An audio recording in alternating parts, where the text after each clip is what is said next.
G'day expats and welcome to another episode of Expat Chat, episode number 62 today, and joined with the guru for the APAC region, my friend, colleague and business partner, James Ridley. G'day, mate. G'day, Brett, and to our listeners, as always, join with my co-host, Brett Evans, Managing and Founding Director for Atlas Wealth Management, right now, the specialist and guru for the EMEA region.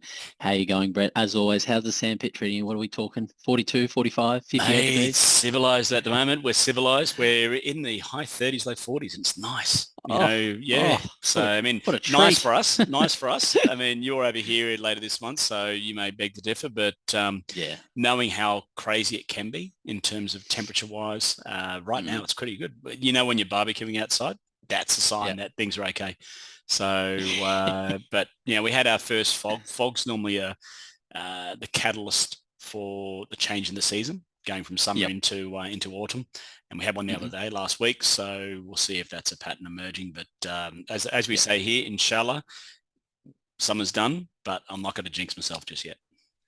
No, I know your version of summer versus mine is very different, being obviously on the Gold Coast. But I mean, I wanted to throw out to you today's topic, and it's a good topic because a lot of our clients, a lot of expats around the world, when they've been residing in a country for a number of years, and maybe even gone permanent resident in that country, they look to invest in property, whether it's a main residence or whether it's an investment property. I thought we'd talk about ins and outs, considerations, concessions, benefits, pros, cons, all the above today. And I thought that would be a terrific topic because I've had a few clients query it. And before we jump into it, mate, I might get you to do that terrific little legal disclaimer. That's it. Exactly. All the information that we're about to dump into your ears and eyeballs should be construed as information and educational purposes only. Please do not construe this as personal financial advice. If you do need to get personal advice, make sure you reach out to us.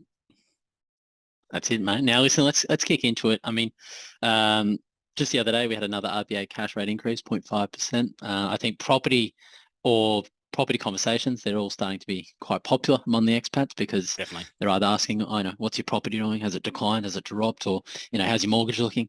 All common questions when cash rate is increasing. And we got another one, 0.5%, only a few days ago. So what a terrific topic to talk about. I suppose when I reflect on my clients and a lot of APAC expats or APAC-based expats, I think big one on my side is clients in the US, expats in the US, investing in local property over there, whether it's a main residence or an investment property. In the past, when I've looked at property transactions over there, I would say that probably barriers to entry has been a little bit lower because the cost of the property has been a lot cheaper compared to buying a property, say, in Sydney or Melbourne or Brisbane or whatever it might be. And sometimes the income yield as a percentage of that property can be a bit higher. Average income yield sometimes in Australia might be 2 to 4%. I don't know, wherever the hell you buy. But in the US, in some areas, it's a lot higher. It might not be in the best neighborhood, to be honest, but it might be a bit higher and might be under some sort of government scheme. But when I look at the US, some of the incentives sometimes for buying a main residence in the US is you get a lot of larger allowances. So speaking with Jason, our US tax guru, you can claim a lot of the mortgage repayments, which is actually quite unique compared to, say, Australia, where can't claim any mortgage repayments under the main residence at all, only sort of investment property, but it's the interest only component that you can actually claim. So it's interesting and unique to know that. What about yourself, Brett? Anyone investing in property over in the sandpit or anything like that? It's a very common discussion, which is why we want to have that conversation today, because rents have gone through the roof here. People are going through 20 to 40% increases in rents in some cases. Yeah, and shocking. Even last year when rents weren't as crazy, it's still cheaper to buy a property here than rent. Rental yields can run between 5 and 7% on properties. So if you do have an idea of being here for a period of time, an actual bang for buck, and you are financially for dollar better off buying than renting, because your rent will be anywhere between 60 and 80% of your mortgage payments. Sorry, your mortgage payments will be 60 to 80% of your rent payments.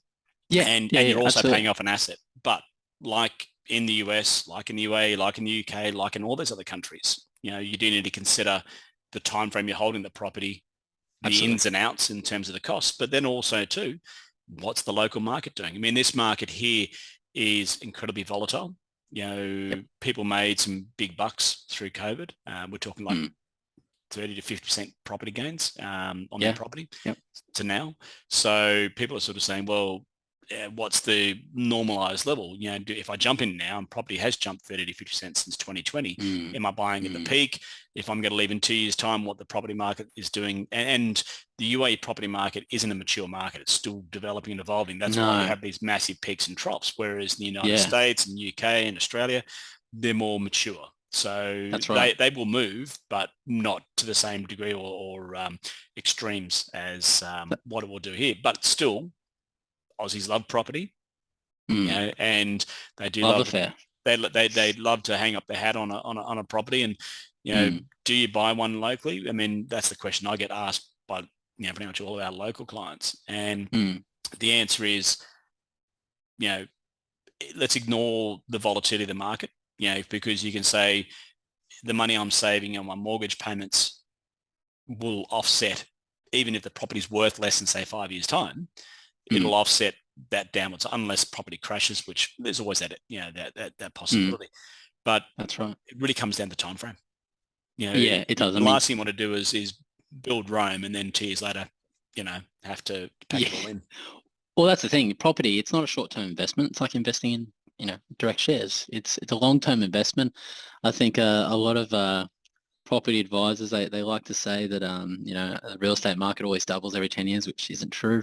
I think any sort of market, it always goes through cycles, whether it's share markets or property market or crypto, if you will. But that being said, if you're buying a property, because of the entry cost to actually buy a property, and what I mean by entry costs or barriers to entry, I'm talking about, in Australia, as an example, stamp duty. Stamp duty is quite high, usually starting from, say, 1 to 3% of the property price. You've also got things like holding costs, land tax as well. Queensland's just proposed that new land tax rule, which is going to be fun for a lot of expats. When you're going to hold properties in other states as well. It's a bit ridiculous, to be honest, because again, it's revenue raising. It means other states could follow suit. But yes, because of the entry costs to actually buying a property, that means that if you're buying a property, you should be holding that property for, say, a minimum, I would say 8-9 years to really get the benefit of any capital growth. But much like anything, timing, no one knows when is the right time to buy, when is the right time to sell. Time in the market, as always, is more important than timing the market.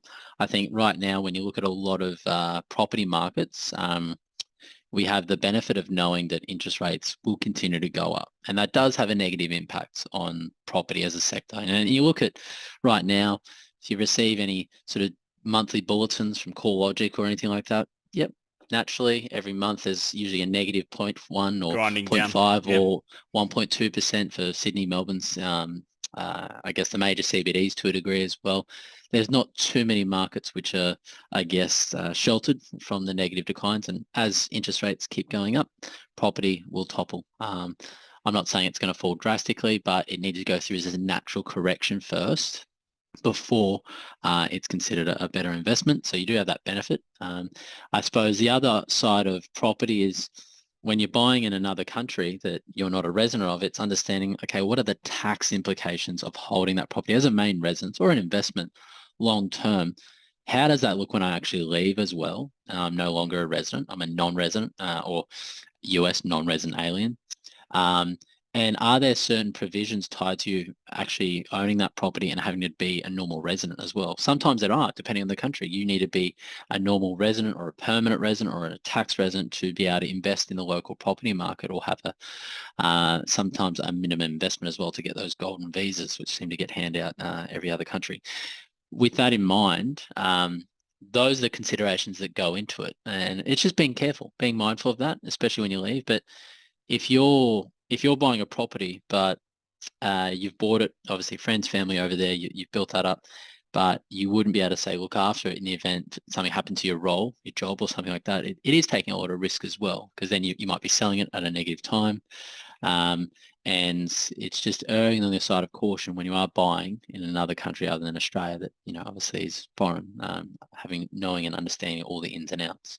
I think you need to also live there for 2 to 4 years first before you decide whether you are going to buy, because, and this is where an Australian expat property investor is different from an Australian property investor.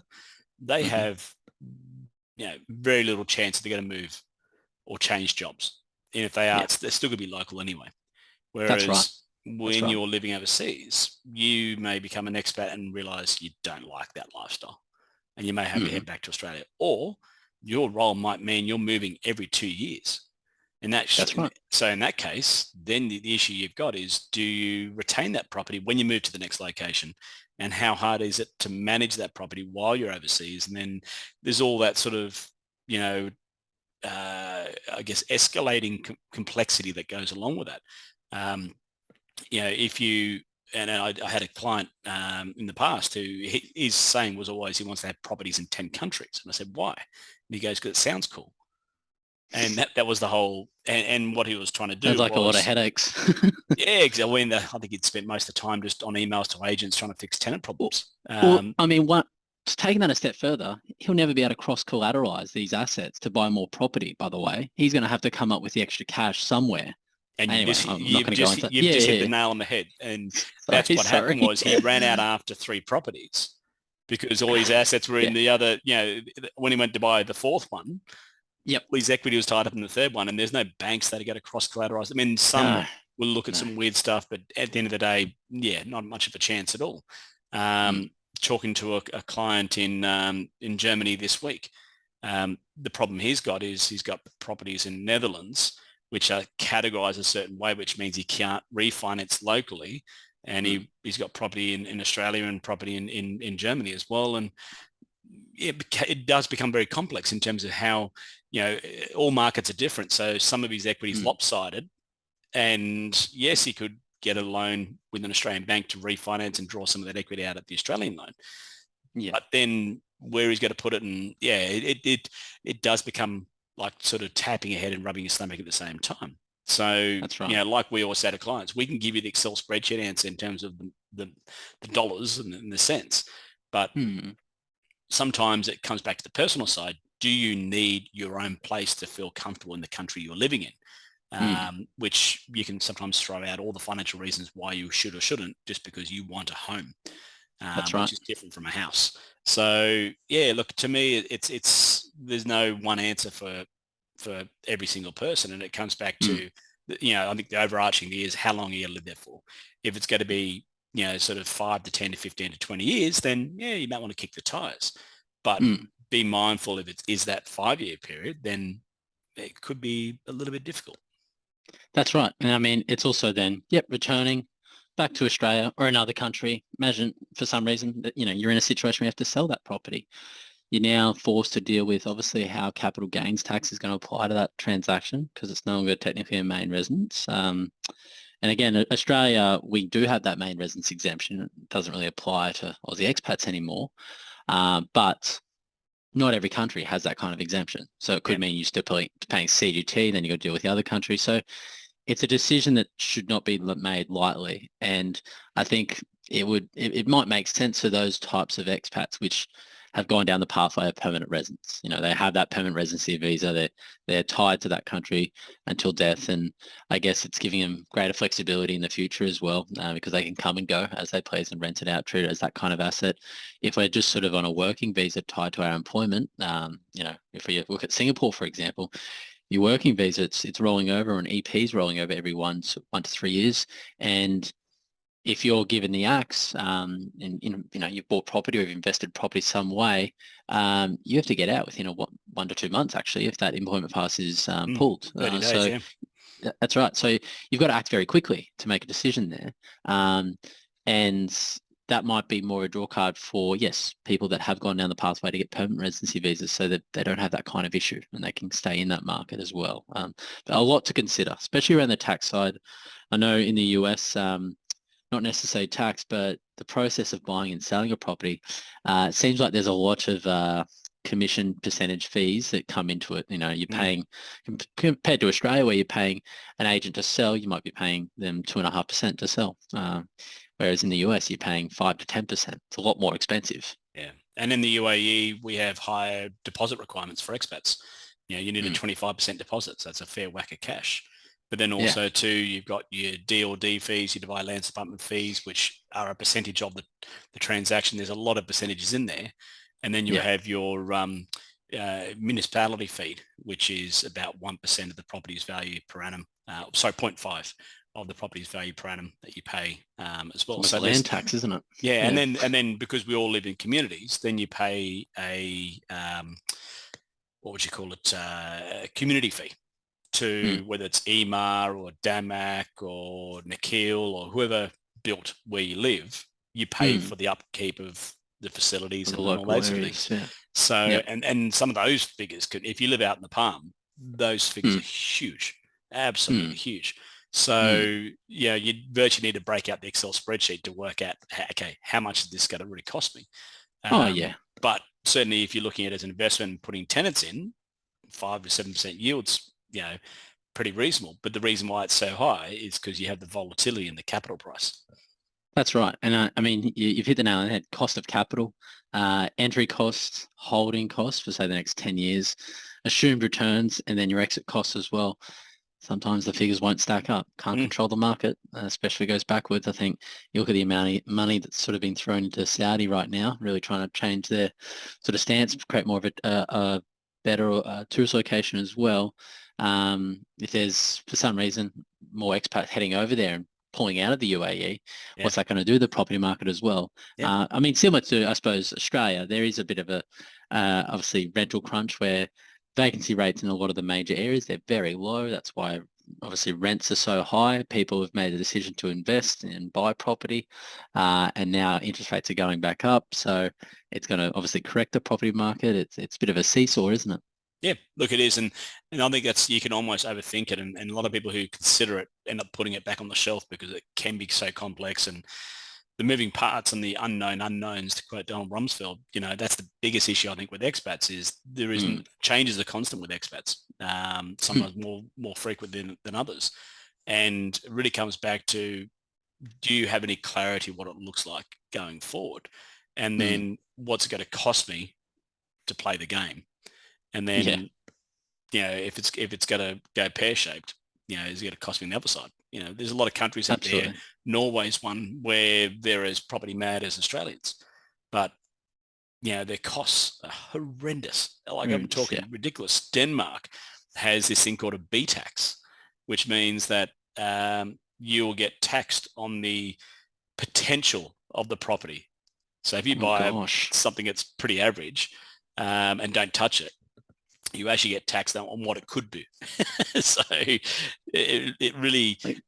Government must have that crystal ball. Well, the Danish aren't exactly known for their low tax rates. So they'll they give a lot back as well, but, certainly it stings. But to me, you just need to look at it from two perspectives.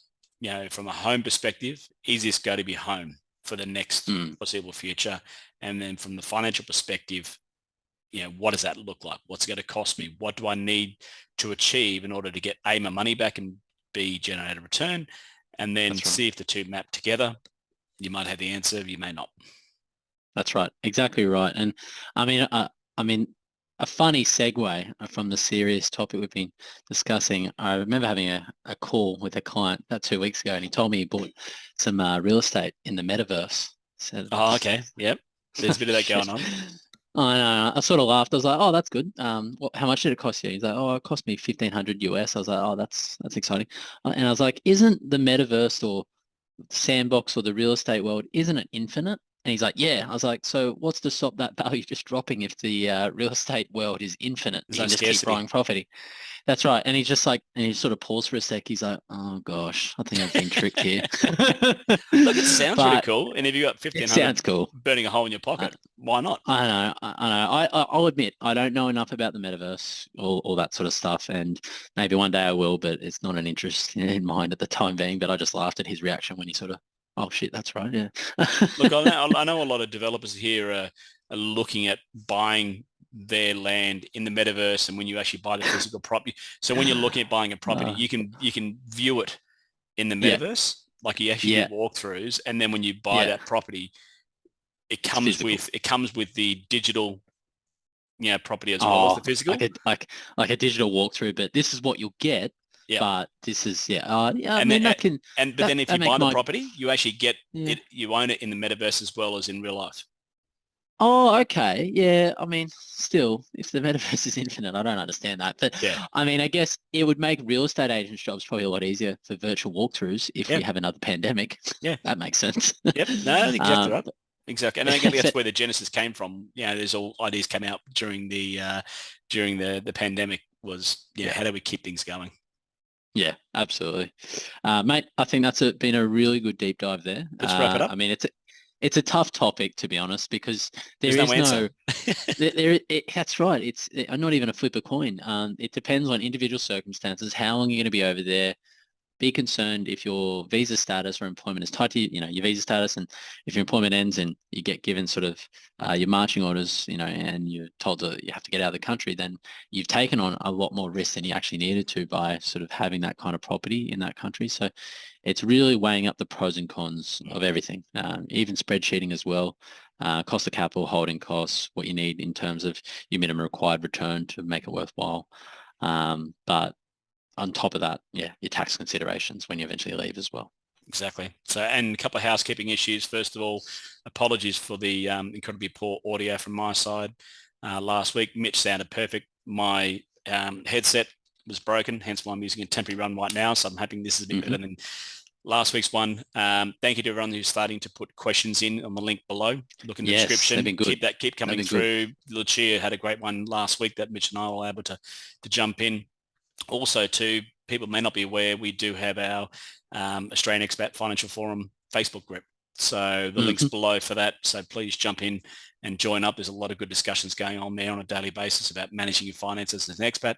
And last of all, big shout out to you and Jeremy for your Expat Mortgage podcast as well too. So for folks out there who want to learn more or keep up to date on the latest with respect to finance and mortgages and those sort of things with respect to Australian property, make sure you click the link below as well too to subscribe to their channel because this week's one they're talking about the interest rate rise by the RBA and how that's working as well too. So a lot of good stuff there. At the end of the day at Atlas, we just want to give as much away as we can in terms of intellectual property and understanding and knowledge, and just help folks out there make good choices.